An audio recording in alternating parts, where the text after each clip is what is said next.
క్రీస్తునందు ప్రియ దేవుని బిడ్డారా, ఈ దినాన ప్రత్యేకముగా ఈ యొక్క మొట్టమొదటి ఆదివారం నాడు దేవుని యొక్క సన్నిధానంలో మనం అందరం కూడా కూడుకొని ఉన్నాం.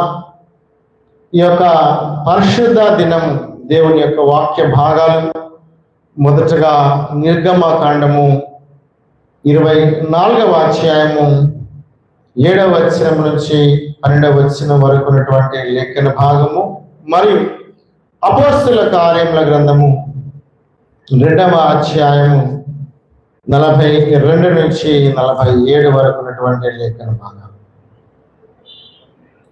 ఈ యొక్క లేఖన భాగాలని మనం ఒకసారి పరిశీలించినట్లయితే దేవుని యొక్క నిబంధన భోజనము, వీటిని మనం ఇక్కడ చూడవచ్చు. పిల్లల, ఈ యొక్క నిర్గమకాండము 24వ అధ్యాయం మనం గమనిస్తే ఒక మాటని ఇక్కడ మనం చూడవచ్చు. 11వ వచనాన్ని ఒకసారి మనం చదువుకుందాం. ఆయన ఇశ్రాయేలీయులలోని ప్రధానులకు ఏ హానియు చేయలేదు. వారు దేవుని చూచి అన్నపానములు పుచ్చుకొనడి. వారు దేవుని చూచి అన్నపానములు పుచ్చుకొనడి. ఇశ్రాయేలీయులలో ఉన్నటువంటి పెద్దలలో 70 మంది ఈ యొక్క పర్వతం మీదకి ఎక్కుతూ ఉన్నారు. ప్రేమటువంటి దేవుని బిడ్డ, ఈ పర్వతం మీదకి వారు ఎక్కిన తర్వాత ఇశ్రాయేలీయుల దేవుని చూచిరి. ఆయన పాదముల కింద నిగనిగలాడు నీలమయమైన వస్తువు వంటిది, ఆకాశ మండలపు తేజము వంటిది ఉండెను. ఆయన వారు చూస్తూ ఉన్నప్పుడు ఆయన యొక్క పాదముల కింద ఆ యొక్క నిగనిగలాడేటువంటి నీలమయమైన వస్తువు వంటిది ఉన్నది, ఆకాశ మండలపు తేజము వంటిది ఉండెను. వారు ఆయన చూచి అక్కడ భోజనము చేసేది. క్రీస్తునందు ప్రేమైనటువంటి దేవుని సంగమ, దేవుని బిడ్డారా, ఆయన్ని చూస్తూ ఉన్నటువంటి ఆ సందర్భంలో దేవుడు వారికి ఇస్తూ ఉన్నటువంటిది ఏమిటంటే 12వ వచనాన్ని ఒకసారి మనము గమనించినట్లయితే, అప్పుడు యెహోవా మోషేతో ఇట్లా, నీవు కొండ ఎక్కి నా ఎదుటకు వచ్చి అచ్చట నుండుము. నీవు వారికి బోధించినట్లు నేను వ్రాసిన ఆజ్ఞలను, ధర్మశాస్త్రమును, రాతి పలకలను నీకు ఇచ్చేదనగా మోషేయు అతని పరిచారకుడు యెహోషువ లేచిరి. మోషే దేవుని కొండ మీదకి ఎక్కెను. సో ఒక నిబంధన దేవుడు ఇశ్రాయేలు జనాంగముతో చేయడానికి మోషేని మరియు అహరోనుని, మోషేని మరియు యెహోషువను దేవుడు కొండ మీదకి పిలుస్తూ ఉన్నటువంటి సందర్భంలో దేవుడు వారితో మాట్లాడుతూ ఉన్నాడు. దేవుని బిడ్డ, ఈ యొక్క 6వ వచనం కూడా మనం గమనిస్తే, అప్పుడు మోషే వాటి రక్తములో సగము తీసుకొని పళ్ళెములలో పోసి ఆ రక్తములో సగము బలిపీఠం మీద ప్రోక్షించెను. అతడు నిబంధన గ్రంథమును తీసుకొని ప్రజలకు వినిపింపగా వారు యెహోవా చెప్పినవన్నీ చేయొచ్చు విధేయులమై ఉందమనిరి. అప్పుడు మోషే రక్తమును తీసుకొని ప్రజల మీద ప్రోక్షించి, ఇదిగో ఈ సంగతులన్నిటి విషయమై యెహోవా మీతో చేసిన నిబంధన రక్తము ఇది అని చెప్పారు. సో మొదటి నిబంధన రక్తముగా వీరు దేవుని సన్నిధానములోనికి వెళుచు ఉన్నటువంటి ఆ సమయంలో ఇక్కడ బలులు అర్పిస్తూ ఉన్నారు. దేవుని బిడ్డ, ఇశ్రాయేలీయుల యొక్క ఈ 12 గోత్రముల వారు కూడా వారి ఆ వంతుల చొప్పున వారందరూ కూడా అక్కడికి తీసుకుని వచ్చినటువంటి ఆ యొక్క దహన బలులు అన్నీ కూడా దేవునికి అర్పిస్తూ ఉన్నారు. వాటన్నిటి యొక్క రక్తాన్ని తీసుకుని వచ్చి ఈ ఇశ్రాయేలు ప్రజల అందరి మీద కూడా మోషే చల్లుతూ ఉండగా, ఈ చల్లిన తర్వాత దేవుడు అంటున్నాడు, వీరి కొరకు నేను ఇవ్వబోయేటువంటి నీవు వారికి బోధించినట్లు నేను వ్రాసిన ఆజ్ఞలను ధర్మశాస్త్రమును రాతి పలకలను నీకు ఇచ్చేదను. ఈ నిబంధన ముఖ్యంగా ఈ మొదటి ఆదివారం అంటే మనందరికీ ఒక భయం ఉంటుంది. ఈ మొదటి ఆదివారం నేను చక్కగా ఈరోజు దేవుని మందిరానికి వెళ్ళాలి, బలలో పాలు పంపులు పొందాలి, ప్రభు యొక్క శరీరము మరియు ప్రభు యొక్క రక్తానికి సాదృశ్యమైనటువంటి ఈ రొట్టె ద్రాక్ష రసాలు నేను స్వీకరించాలనేటువంటి ఆశ చాలా మందిలో మనం చూస్తూ ఉంటాం. బహుశా అలాంటి ఆశ కూడా లేనటువంటి క్రైస్తవులు ఉండలేరు లేదా ఉండకపోరు అనడానికి ఏమి కూడా సందేహము కూడా లేదు. అలాంటి వారు కూడా లేకపోలేదు. అంటే దీనికి ఉన్నటువంటి ప్రాముఖ్యత ప్రాధాన్యతను కూడా విస్మరించేటువంటి వారు లేరు అనడానికి ఏమీ సందేహము లేదు. అలాంటి వారు కూడా ఉన్నారు. సరే, ఏది ఏమన్నప్పటికీ కూడా ప్రేమేటువంటి దేవుని బిడ్డలారా, మరియు అపోస్తుల కార్యముల గ్రంథము కూడా ఒకసారి మనం గమనిస్తే ఈ యొక్క 2వ అధ్యాయము అపోస్తుల కార్యముల గ్రంథము 2వ అధ్యాయము 42వ వచనం నుంచి 47వ వచనం చివరి వచనం వరకు ఉన్నటువంటి లేఖన భాగాన్ని మనం గమనిస్తే 47వ వచనాన్ని దయచేసి ఎవరైనా సహాయం చేయండి. ఆనందముతోను నిష్కపటమైన హృదయముతోను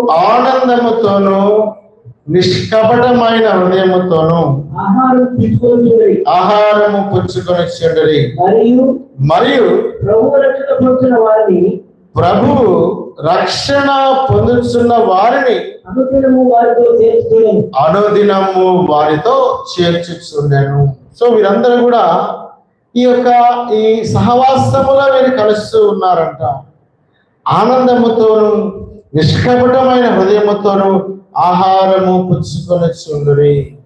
ఎవరంటే నమ్మి బాప్తిస్మము పొంది రక్షణ పొందినటువంటి వారు, మారు మనస్సు పొందినటువంటి వారు, తమ యొక్క పాపముల నిమిత్తము లేక తమ యొక్క అపరాధముల నిమిత్తము పశ్చాత్తాపము చెంది మారు మనస్సు పొంది పాప క్షమాపణ నిమిత్తము బాప్తిస్మము పొందినటువంటి వారు.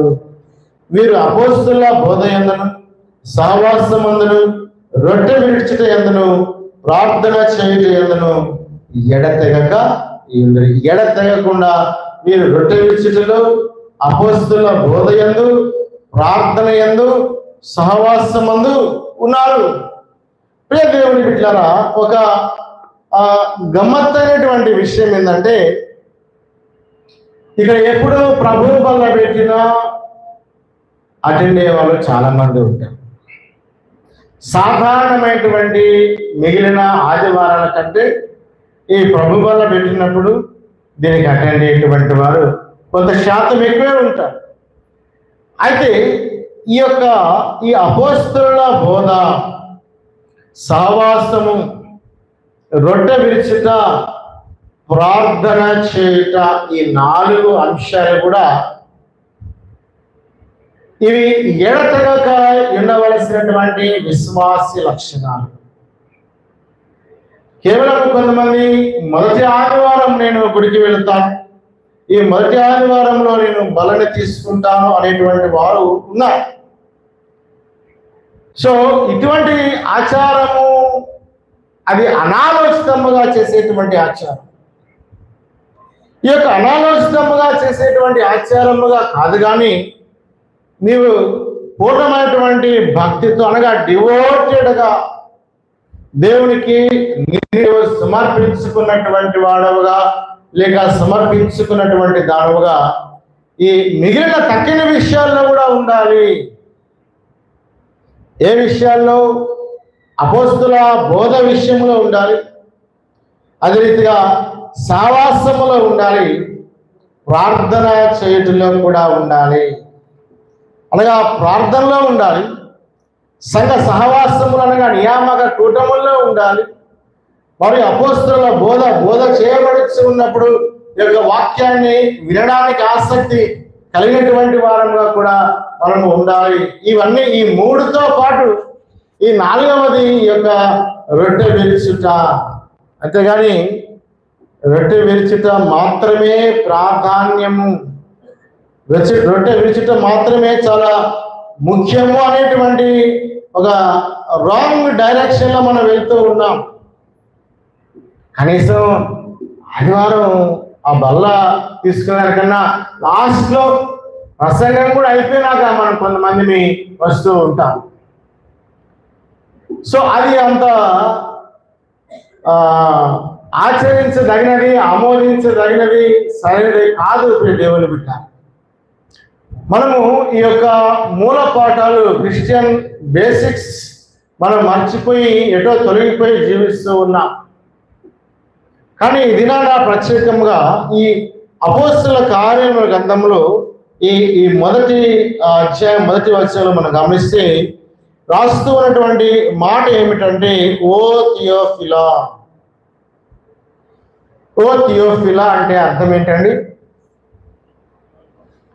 ఓ థియోఫిలా అంటే అర్థం ఏంటి? ఎవరైనా చెప్పచ్చు, టోనీ కూడా చెప్పచ్చు. O Theophilus, dear to God, dear to God, దేవునికి ప్రియమైనటువంటి వాళ్ళారా, దేవునికి అత్యంత ప్రియమైనటువంటి వాళ్ళారా, దేవుని యొక్క ప్రియమైన పిల్లలారా, దేవుని యొక్క ప్రియమైన పిల్లలారా, లవ్డ్ బై గాడ్, దేవుని చేత ప్రేమించబడినటువంటి వాళ్ళారా. ఈ సంఘానికి రాస్తూ ఈ లూకా భక్తుడు రాస్తూ ఉన్నటువంటి ఈ యొక్క అపోస్తల కార్యముల గ్రంథంలో ఈ యొక్క సంఘాన్ని ఆయన dear to God are the people who are loved by God, దేవుని చేత ప్రేమించబడినటువంటి వాళ్ళారా, దేవునికి అత్యంత ప్రేమైనటువంటి వాళ్ళారా. అయితే వీరిని ఎందుకు ఆ మాట చేత దేవుడి యొక్క వాక్యములో పిలువబడుతూ ఉన్నది అంటే అంటూ ఉన్నాడు, ఆ కంటిన్యూడ్ స్టెడ్ఫాస్టీ. వీరందరూ కూడా రక్షింపబడిన తర్వాత వారి యొక్క ఆ రక్షణని లేక ఆ డివోషనల్ లైఫ్ ని వారు క్రమంగా నిలకడగా అనుసరిస్తూ ఉన్నటువంటి వారు. నిలకడ లేనటువంటి క్రైస్తవులు దేవునికి ప్రేమైనటువంటి వారు కాదని, నిలకడ లేనటువంటి విశ్వాసులు దేవుని చేత ప్రేమించబడేటువంటి వారమని మనం అనుకోకూడదు. సో ఇలాంటి ఒక నిలకడమైనటువంటి క్రైస్తవులు కలిగినటువంటి వారి గురించి ఉద్దేశిస్తూ మాట్లాడుతున్నటువంటి మాట ఏమిటంటే, వారు రక్షింపబడిన తర్వాత వారి జీవితాలలో అనూహ్యమైనటువంటి మార్పుని ఇక్కడ చూస్తూ ఉన్నారు. ఈ నిబంధనలోనికి నీ వస్తూ ఉన్నప్పుడు, ఈ రక్షణలోనికి నీ వస్తూ ఉన్నప్పుడు, ఈ క్రొత్త విశ్వాసము లేక క్రొత్త జీవితంలోనికి లేక మార్పు చెందినటువంటి ఈ యొక్క నూతన జీవన విధానములోనికి, ఈ మార్గములోనికి నీ వస్తూ ఉన్నప్పుడు ప్రేమైనటువంటి దేవుని బిడ్డలారా, there is a marked change in their devotion. It is no longer to the world or even to Judaism. ఒకసారి మనల్ని మనం పరిశీలించుకుంటే మనం మార్పు చెంది ఉన్నామా? ఏమండి అంటే ఇది ఎలాంటి మార్పు అంటే ఇది ఒక ప్రత్యేకత కలిగినటువంటి మార్పు. This is a mark change in there devotion. వారి యొక్క ఆరాధనలో వచ్చు, వారి పూజల్లో వచ్చు, వారి ప్రార్థనలో వచ్చు, వీటన్నిటిలో కూడా ఒక మార్పుని, ఆ మార్పు గుర్తించదగినటువంటి మార్పు. ఆ గుర్తించదగినటువంటి మార్పులో it is no longer to the world. ఈ లోక సంబంధమైనటువంటిది ఇక ఏది కూడా వారిలో లేదు. లేక అంటున్నాడు, వారి యొక్క పూర్వపు మతమైనటువంటి ఆ జుడాయిజం కూడా వారిలో ఏమీ కనబడటం లేదు. మనలో కనబడుతూ ఉన్నాయా? మనలో కనబడకుండా మనము జీవిస్తూ ఉన్నామో ఒక ప్రశ్న వేసుకోవాలి. కనబడే విధంగా మనం జీవిస్తూ ఉన్నామనేటువంటి ఒక ప్రశ్నని, ఒక ఆలోచన, ఒక ఆత్మ విమర్శ మనము చేసుకోవాలి దేవుని బిడ్డ. ఒకవేళ ఇంకా మనలో మన యొక్క ఈ లోకానుసారమైనటువంటి అనేకమైనటువంటి గుర్తులు ఉంటే, లేక మన యొక్క పూర్వపు మత ఆచారాలు, పూర్వపు మత సాంప్రదాయాలు, పూర్వపు మత భయాలు ఇంకా మనలో ఉంటే, యు ఆర్ నాట్ థియోఫిలా. నీవు దేవునికి ప్రియమైనటువంటి వాడు కాదు. ఎందుకనగా still you are belong to this world, still you are belong to your old religion or old practices. ఆ ప్రాచీనమైనటువంటి ఆచారాలలో, ప్రాచీనమైనటువంటి మతములో, ప్రాచీనమైనటువంటి నీ జీవన విధానములో, ఆలోకములోనే నీవు జీవించుతూ ఉన్నావు. ఇలాగ జీవిస్తూ how can you participate in this body of Christ and blood of Jesus? ఈ క్రీస్తు యొక్క రక్తములో, క్రీస్తు యొక్క శరీరములో నువ్వు ఎలాగా పాలి భాగస్థుడు అవుతావు? ఒకవేళ పాలి భాగస్థుడు అయినా దేవుణ్ణి ఎలాగ నీలో నీవు ఇమ్మర్స్ చేసుకోగలవు? ఎవడును ఆత బట్టకు కొత్త గుడ్డ మాసిక వేయడు కదా. కొత్త గుడ్డకి పాత గుడ్డ వేయంట, పాత గుడ్డకి కొత్త గుడ్డ. ఎందుకంటే అది చిరుగు మరి ఎక్కువ అవుతుంది. సో ఫస్ట్ ఆఫ్ ఆల్ మనల్ని మనం ఒకసారి పరీక్షించుకోవాలి, పరిశీలించుకోవాలి. ఈ యొక్క రొట్టె విరుచుట, బ్రేకింగ్ ద బ్రెడ్, ఈ రొట్టె విరవడానికి మనందరం కూడా ఆశ కలిగి ఉంటూ ఉంటాం. కేవలం ఈ ఒక్కరోజు ఆశ కలిగి ఉంటాం. ఈ కొన్ని గంటలే మనం ఆశ కలిగి ఉంటాం. ప్రతి నెల మొదటి ఆదివారమే మనం చాలా డివోటెడ్ గా ఉంటాం. we will try to be a theophila to God. దేవునికి స్నేహితుడుగా, దేవునికి స్నేహితురాలుగా, దేవునికి ప్రియమైనటువంటి వాడుగా, ప్రియమైనటువంటి దానిగా ఉండడానికి ఈ ఒక్క రోజే ఉంటే మిగిలిన రోజులని నువ్వు ఎవరికి ప్రియమైనటువంటి వాడవుగా, ప్రియమైనటువంటి దానవుగా నువ్వు ఉంటావు అనేటువంటిది ఒక పరీక్ష లేక ఒక ప్రశ్న మనల్ని మనము వేసుకోవాలి ప్రియమైనటువంటి దేవుని బిడ్డ. సో ఈ క్రొత్త జీవితంలోనికి వచ్చిన తర్వాత they are now devoted to the teachings of the apostles. ఈ అపోస్తలుల యొక్క బోధలోనికి వచ్చినటువంటి వారుగా, వీటి యందు ధ్యానం ఉంచినటువంటి వారుగా, వీటి కొరకు సమర్పించుకున్నటువంటి వారుగా, devoted. Are you devoted to the teachings of the apostles? అపోస్తలుల యొక్క బోధకు నిన్ను నీవు డివోట్ చేసుకుంటూ ఉన్నావా? నిన్ను నీవు సమర్పించుకుంటూ ఉన్నావా? ప్రియమైనటువంటి దేవుని సహవాసము, రొట్టె విరుచుట, ప్రార్థన, ఇవన్నీ కూడా మనము తప్పకుండా అనుసరిస్తూ ఉన్నాం.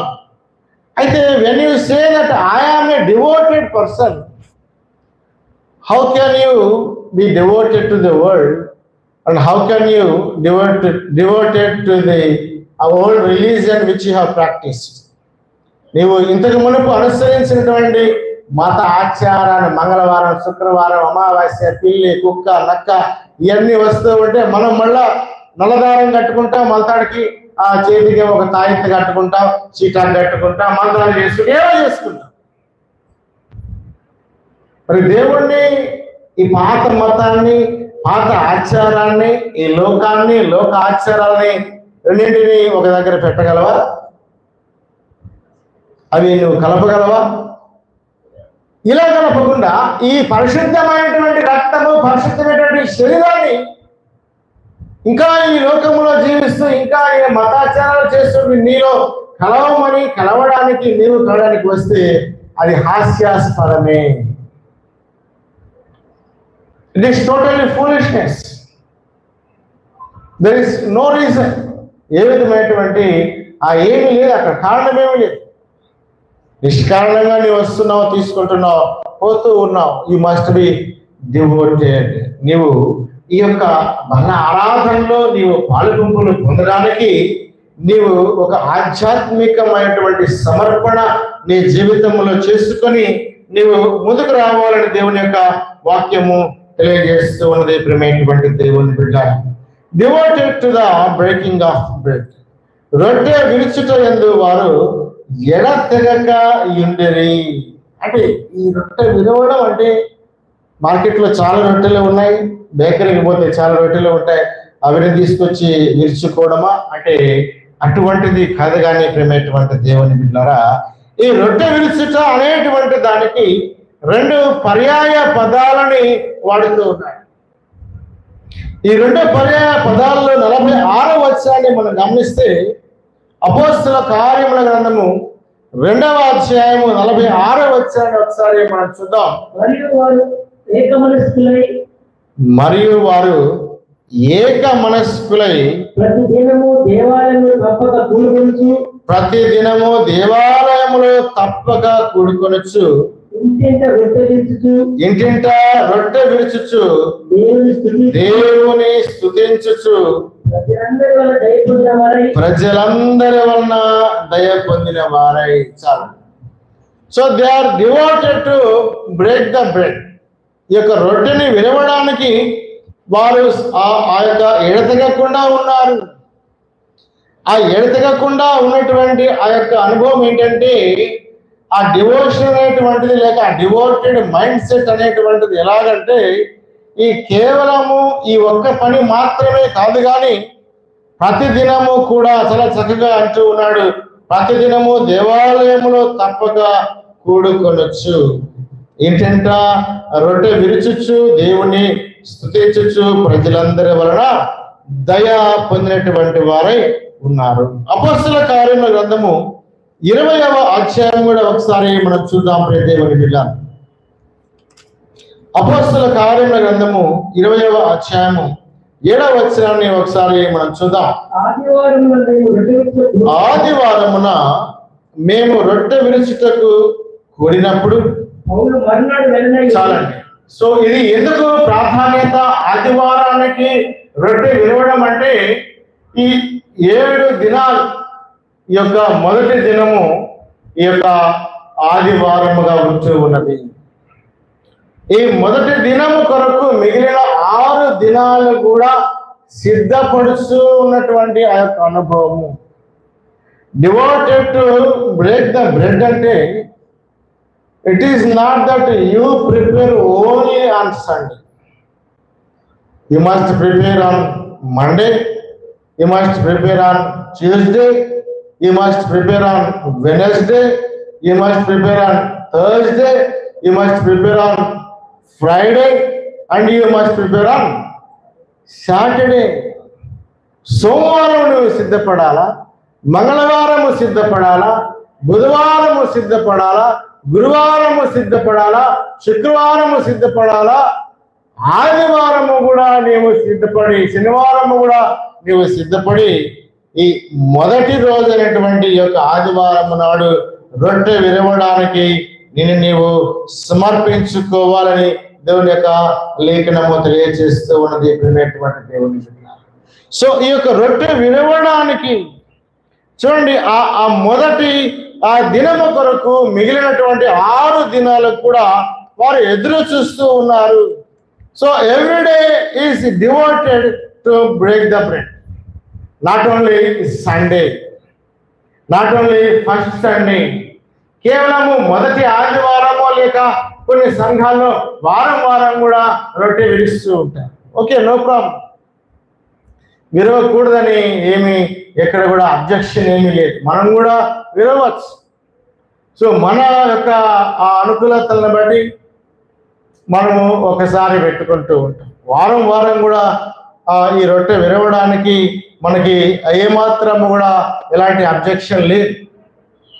బిబ్లికల్గా బైబిల్ మనకి అన్నిటికీ కూడా ఆధారంగా ఉంది. ప్రతి ఆదివారం కూడా రొట్టె విరవచ్చు. దేవుని అయితే you must devout your self to break the bread every day. ప్రతి దినము కూడా రొట్టె విరవడానికి, అంటే ఈ రొట్టె విరిచి నువ్వు ఏం చేస్తావు? ఈ రొట్టె విరిచి నువ్వు ఏం చేస్తావు? యేసుక్రీస్తు ఆ రొట్టె గురించి ఏం చెప్తారండి?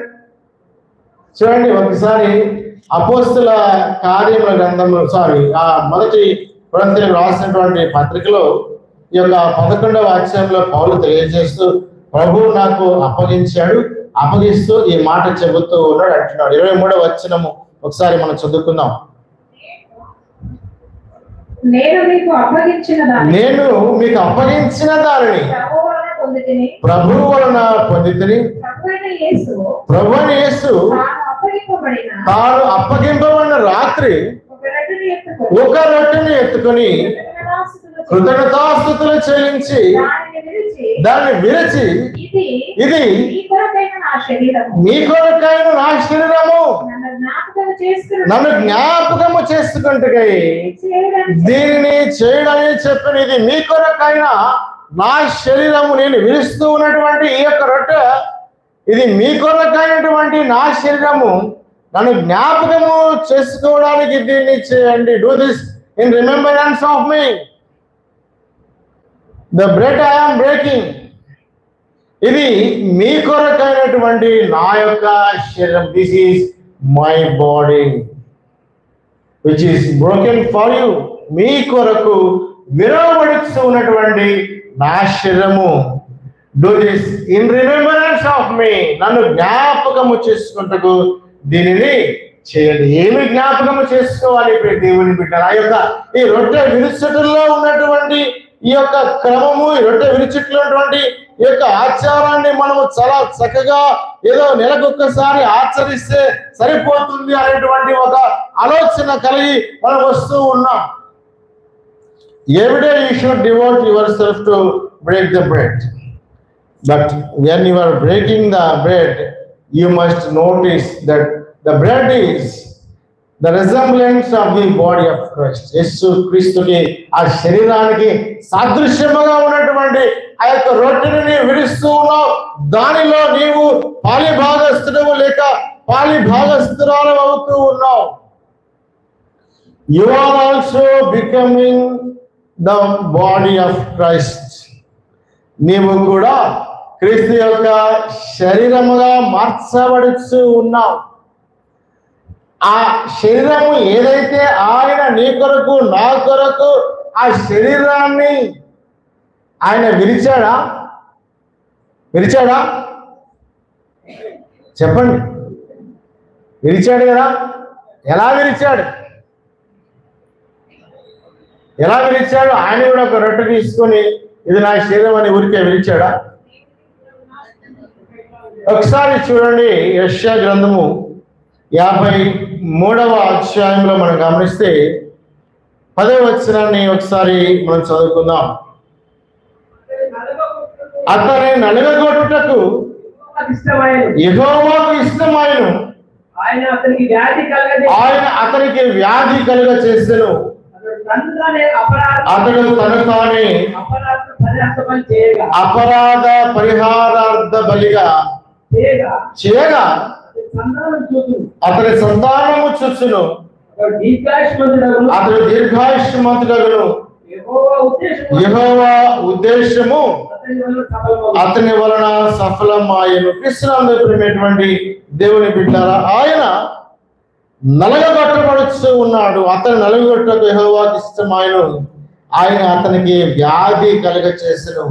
అతడు తను తానే అపరాధ పరిహారార్థ బలి చేయగా అతని సంతానము చూచెను. He sacrificed himself. ఆయన తనను తాను ఒక అపరాధ పరిహారార్థ బలిగా ఆయన అర్పించుకుంటూ ఉన్నాడు. ఆయన నలుగొట్టబడుతూ ఉన్నాడు. ఆయన యొక్క ఆ శరీరము స్వరూపమాయను సొగసాయను లేని రీతిగా మార్చబడుతూ ఉన్నది. ఆయన వ్యాధి నొందినటువంటి వాడుగా ఆ వ్యాధి కలుగ చేసెను. క్రీస్తునందు ప్రియ దేవుని బిడ్డలారా, దేవుని సంగమా, సో ఈ రీతిగా ఆయన నలుగగొట్టబడి ఆయన మన రోగాలు భరించి వ్యసనములు భరించాడు. తన యొక్క వీపుని ఆ కొట్టేవారికి దున్నువారు అప్పగించినట్లుగా ఆయన అప్పగించాడంట.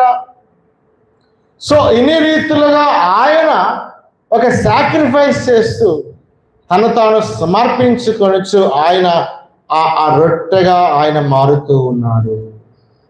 ఏంటండి? ఆ రొట్టెగా ఆయన మారుతూ ఉన్నాడు. ఆ రొట్టె తయారు చేయడానికి ఏ రీతిగా అయితే ఆ యొక్క గోధుమలు నలగగొట్టబడి పిండిగా ముద్ద చేయబడి దాన్ని కాల్చిన తర్వాత అది ఒక రొట్టెగా మార్చబడుతూ ఉన్నది. సో ఆ యొక్క డివోషన్,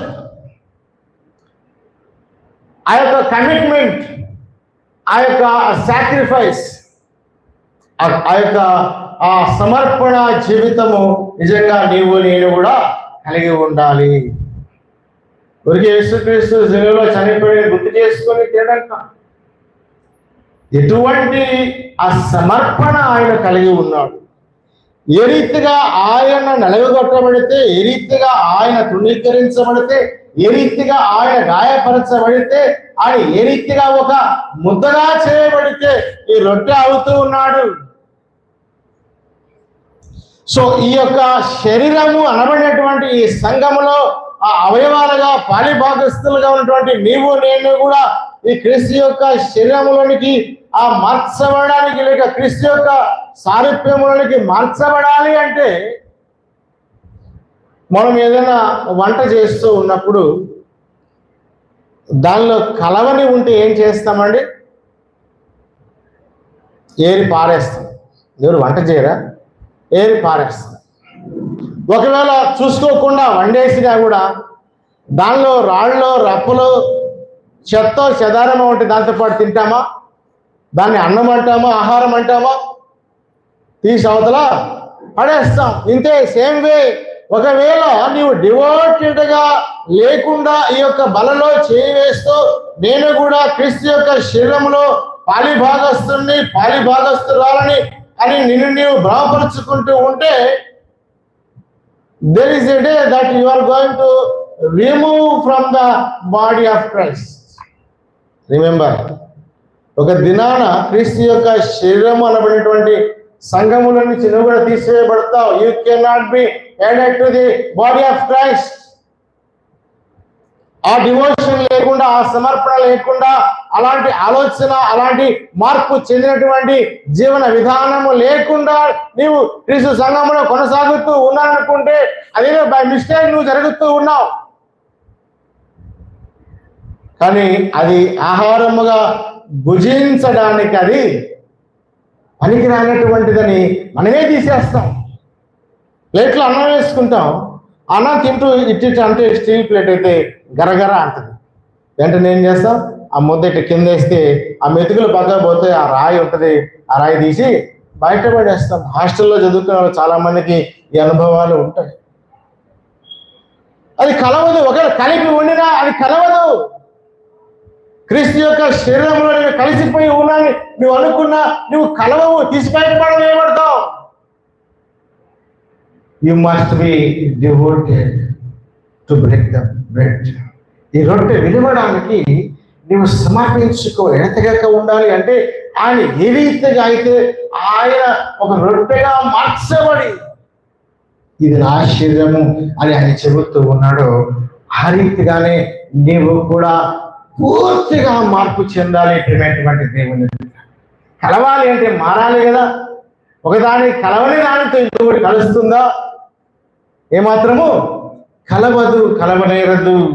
అయితే ఒక ప్రశ్న ఏమిటంటే ప్రస్తుత క్రైస్తవుడు ఆ యొక్క devoted to partaking of the suffer, ఈ రొట్టె ద్రాక్ష రసాలు లేక ఈ ప్రభురాత్రి భోజనములో పాలి భాగస్థలం అవ్వడానికి మనం ఎంతవరకు డివోటెడ్గా ఉంటూ ఉన్నాం, ఎంతవరకు మనల్ని మనము సమర్పించుకున్నటువంటి వారంగా ఉంటూ ఉన్నాం. ఇప్పుడు నేను చెప్పిన మాటని బట్టి మనము గనక సమర్పించుకొనకుండా అనగా ఆ శరీరంలో మనము కూడా పాలి భాగస్థలం అవ్వాలంటే మనం మ్యాచ్ అవ్వాల్సిందే.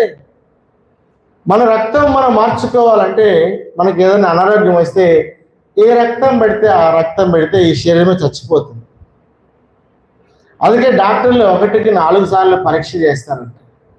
ఈ శరీరానికి ఈ రక్తం సూటబుల్ అవుతుందా అవ్వదా, లేక అవయవ మార్పిడి చేయాలంటే ఈ అవయవము ఈ శరీరానికి సూట్ అవుతుందా సూట్ అవుదా అని 100 సార్లు పరీక్షిస్తారు, టెస్ట్ చేస్తారు, అప్పుడే పెడతారు. ఒకవేళ పెట్టిన తర్వాత కూడా అది కనుక మాల్ ఫంక్షనింగ్ ఉంటే ఆ టోటల్ బాడీ పాడైపోతుంది. ప్రియ దేవుని సంఘమా, దీనిలో చాలా మర్మం ఉన్నది. క్రీస్తు యొక్క శరీరం అనబడినటువంటి సంఘములో నీవు ఈ యొక్క ఆ మ్యాచ్ కావడానికి తగినటువంటి ఆ యొక్క లక్షణాలు, ఆ పరీక్ష నీలో గనక ఆ పరీక్ష నీకు పెట్టినప్పుడు నీవు సూట్ అయితేనే దీనిలో ఉంటావు, లేకపోతే లేదు. ఆ ప్రాచీనటువంటి మత అలవాట్లు, ఆచారాలు, ప్రాచీన లోక జీవితము నీవు జీవిస్తూ ఉంటే నీవు దీనిలో ఏమాత్రం కూడా సెట్ కావు. ఆ సెట్టింగ్లో నువ్వు ఫిక్స్ కావు. ఒక వెహికల్ ఉంది, దాని బాడీ పార్ట్స్ ఉన్నాయి. నాది బుల్లెట్ ఉంది, దీనికి స్ప్లెండర్ పెడితే అవుతాయా? వేరే బండి స్పేర్ పార్ట్స్ పెడితే అవుతాయా? లేదు ఒక car, BMW car spare parts పెట్టి అవుతాయా? No, not at all. ఏ బాడీకి ఆ బాడీలో పెట్టవలసినటువంటి ఆ యొక్క పార్ట్స్ పెడితేనే అది సెట్ అవుతుంది. దానికి తగినటువంటిది సంఘము కూడా అంతే. ప్రియ దేవుని బిడ్డ, క్రీస్తు శరీరం అనబడినటువంటి యొక్క సంఘము కూడా అంతే. జాగ్రత్త.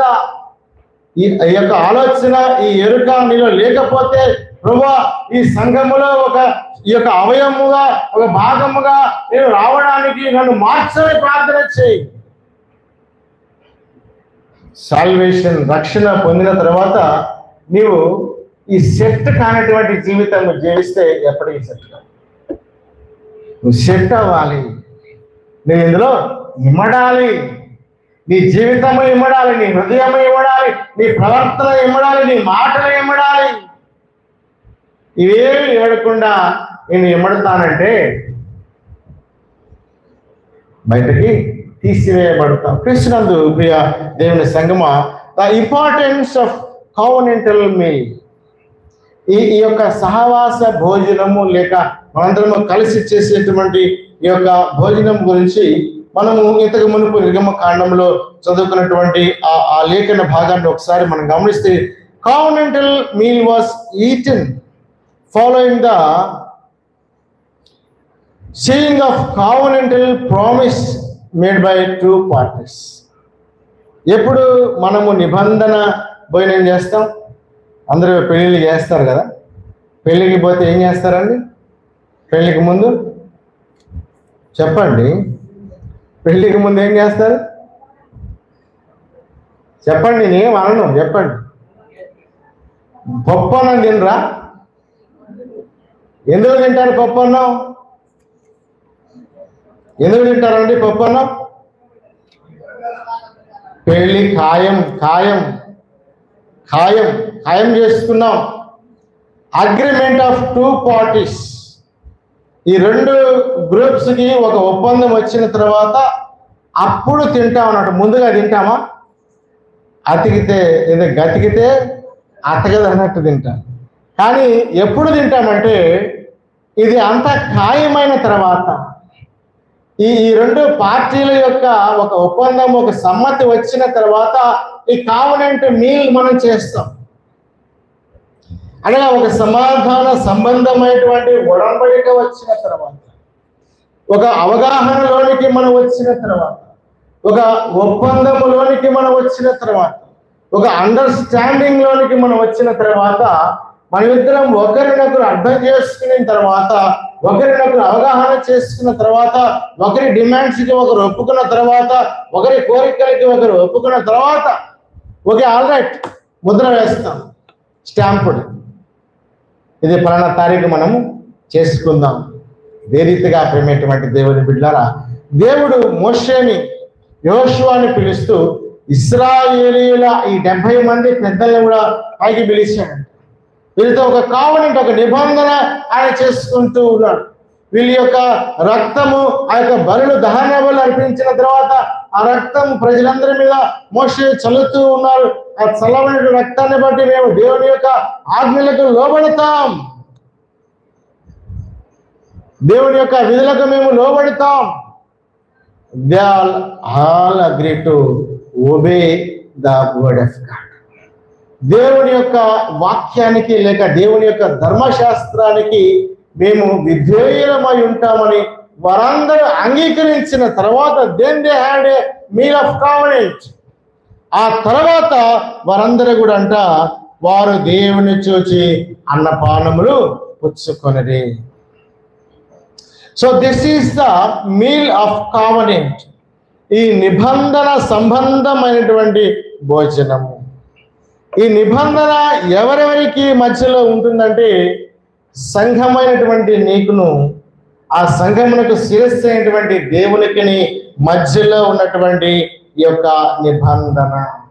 మనం ఎప్పుడైతే దేవునితో ఒక ఒడంబడిక చేసుకుంటూ ఉన్నాం, దేవునితో ఎప్పుడైతే ఒక ఒప్పందము చేసుకుంటూ ఉన్నాం, ఒక అగ్రిమెంట్కి మనం ఎప్పుడైతే వస్తూ ఉన్నామో అప్పుడు ఆ యొక్క భోజనంలో మనము చేయి వేస్తాం. ప్రేమటువంటి దేవుని బిడ్డ, ఈ యొక్క ఇంపార్టెన్స్, ఈ కావనెంట్ మీల్ యొక్క ఇంపార్టెన్స్ తెలియకుండా, దేవునితో ఆ సమాధాన స్థితి నీకు లేకుండా, దేవునితో ఆ యొక్క ఒప్పంద అనుభవము నీకు లేకుండా, దేవునితో ఆ యొక్క అగ్రిమెంట్ అనేటువంటిది నీకు లేకుండా, దేవునితో ఉండవలసినటువంటి ఆ యొక్క అవగాహన నీకు లేకుండా నీవు ఈ మీల్ చేస్తే ఈ నిబంధన కిందకి నీవు రావు.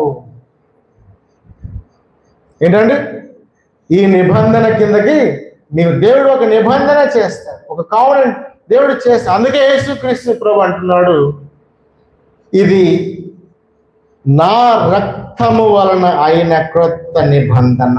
ఏమన్నాడండి? ఇది నా రక్తము వలన అయినటువంటి, this is a new covenant of my blood. This is a new covenant of my blood. ఇది నా రక్తము వలన అవుతూ ఉన్నటువంటి ఒక క్రొత్త నిబంధన. ఈ ప్రభు యేసు క్రీస్తు యొక్క రక్తము వలన అయినటువంటి ఈ నిబంధన క్రిందకి నీవు వస్తే ఆయన రక్తములో నీవు పాలిభాగస్తురాలు అవుతావు. క్రీస్తునందు ప్రేమటువంటి దేవుని బిడ్డలారా, ఆ నిబంధన మరొక మాటని నేను తెలియజేస్తాను.